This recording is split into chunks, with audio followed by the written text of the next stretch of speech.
So right now, we're witnessing a trial that's happening that where a lot of people are starting to look at this trial, and it's becoming a race trial.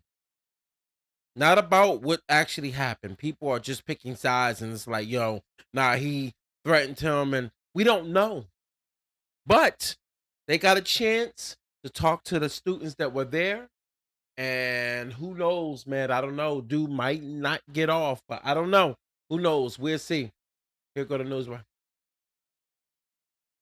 Police say Anthony and Metcalf got into an argument over seating in the stadium stands on April 2nd, 2025, which escalated when Anthony stabbed Metcalf in the chest with a pocket knife. Here to break it all down for us, day two in the courtroom, Fox 4's Amelia Jones. Amelia, what can you tell us? Hi there, Alex. The prosecution called multiple students to testify during the afternoon session of court. Those students were there at the track meet that day. They were either under the Memorial High School tent or nearby.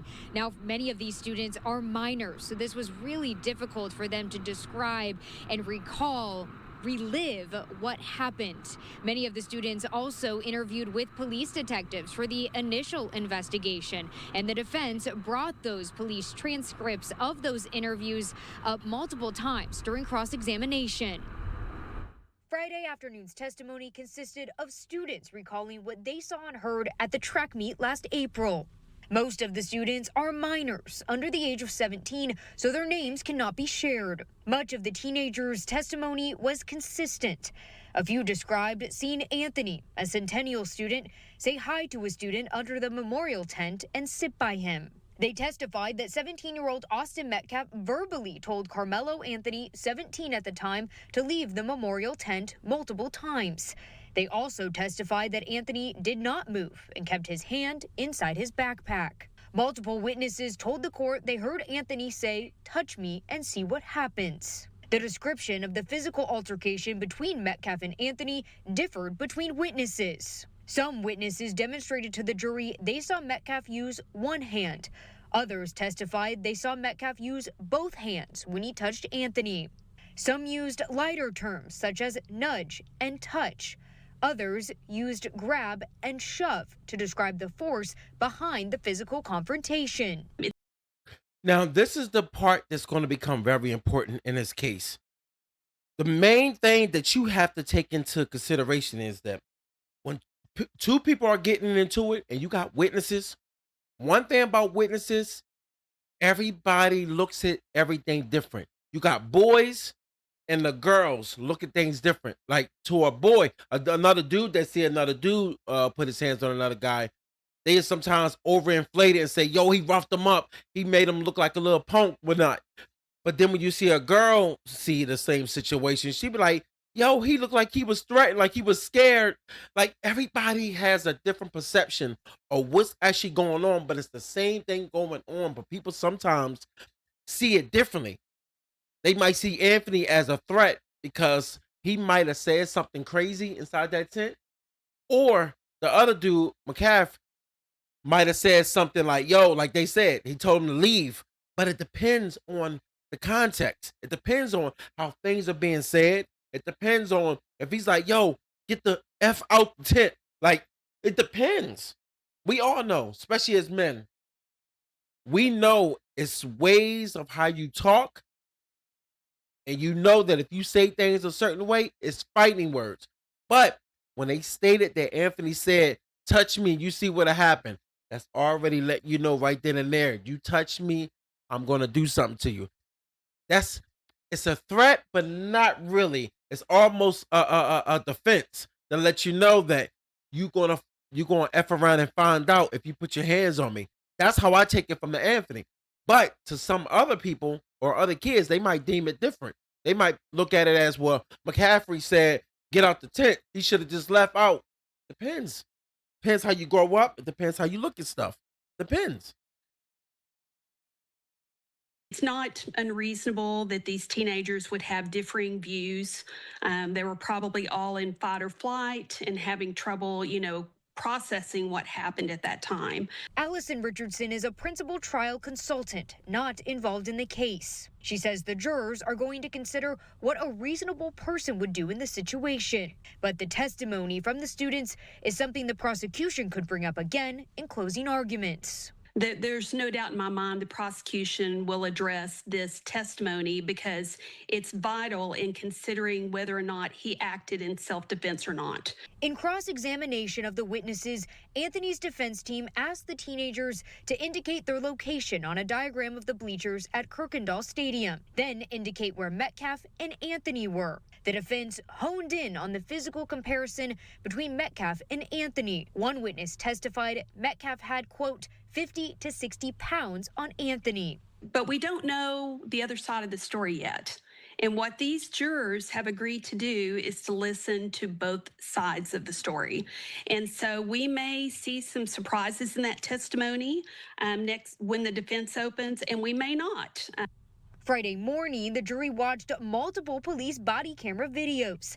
Frisco ISD school resource officer Eduardo Cortez took the stand and testified he was the one who took Anthony into custody. The jury watched his body camera video that showed Cortez radio to dispatch that he had, quote, the alleged suspect in custody. Then you hear Anthony on the video tell Cortez, "I'm not alleged, I did it." Anthony appeared to get emotional in the body camera video and goes on to say, "He put his hands on me. I told him not to." The jury was also shown pictures of the knife used in the stabbing. Now, check this out. That's something important. Remember when they stated that they said that he told him, you touch me, you're gonna find out what's gonna happen. Remember he said that, right? So when they locked him up,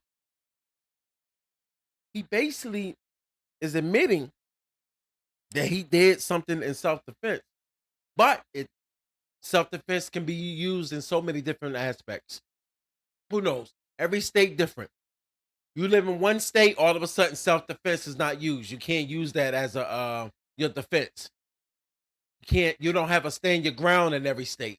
It's crazy how we live in a world where as though self-defense is used, but at the same time, it depends on what state you in. It's basically you set up for failure. And mind you, they just had a situation that happened in Carolina with a young kid got killed, and it wasn't even self-defense. But the guy got off. They wonder why it's always a battle when it comes to race.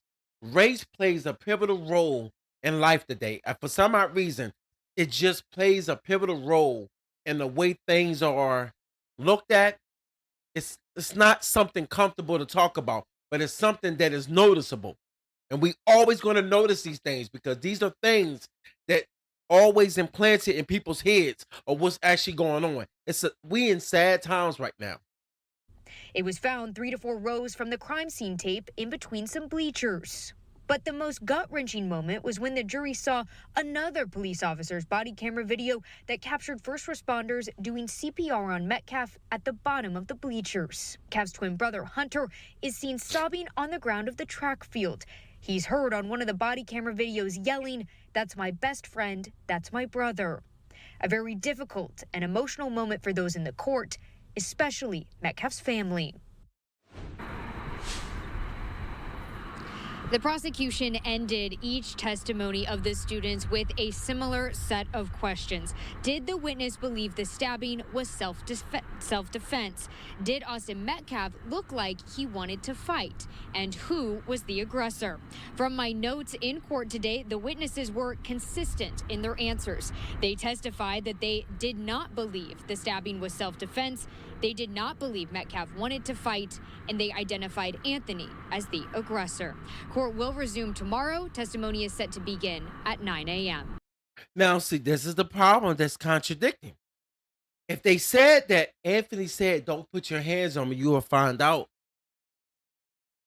Come on, yo. If you put your hands on somebody, that means you trying to, I'm not going to say you're always trying to inflict harm, but as a grown up, I don't know how kids be thinking these days. I don't know what they be thinking. They thinking this just a shove. means I don't really want to fight, but I just want you out the area. We know as grown-ups.